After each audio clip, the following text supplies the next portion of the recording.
iyo arrimaha abaaraha ee ku soo noqnoqda wadamada Geeska Afrika gaar ahaan wadamada ku bahoobay urur goboleedka IGAD ayaa lagu qabtay xarunta dhexe ee urur goboleedka IGAD ee ku taala dalka Djibouti waxaana ka soo qayb galay wafdi ballaaran oo hogaaminayo agaasimaha guud ee wasaaradda macdanta biyaha tamarta dalka Jamhuuriyadda Soomaaliland Saciid Axmed Jibriil gabagabadii shirkaasi waxa wareysi siiyay saxaafadda kala gedisan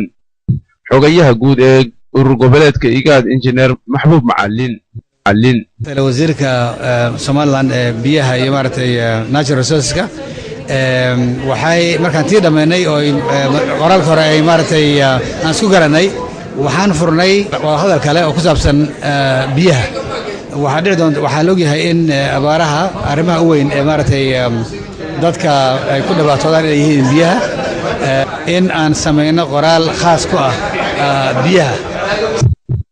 sidoo kale waxa shirkaasi iyo wixii ku saabsan telefishinka qaranka Soomaaliland u faahfaahiyay agaasimaha guud ee wasaaradda macdanta biyaha tamarta dalka Jamhuuriyadda Soomaaliland Saciid Axmed Jibriil shirkan wuxuu ku saabsan yahay waxa laga hadlayaa arrimaha abaaraha ee ka dhaca Geeska Afrika dhamaantii ayaa laga hadlayaa abaarahana waxa uu horeeya waa biyo la'aanta ayaa horeeya waxa laga hadlayay waa in la diyaariyo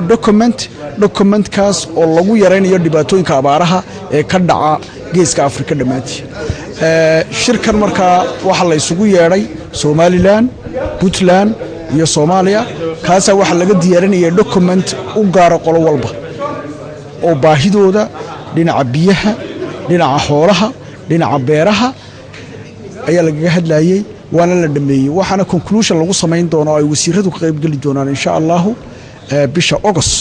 wadanka Qatar ayaa mid kale lagu qaban doonaa kaasa conclusion lagu sameyn doonaa oo laga soo saari doonaa mashaariic looguna sameyn doonaa budget iyo lacagti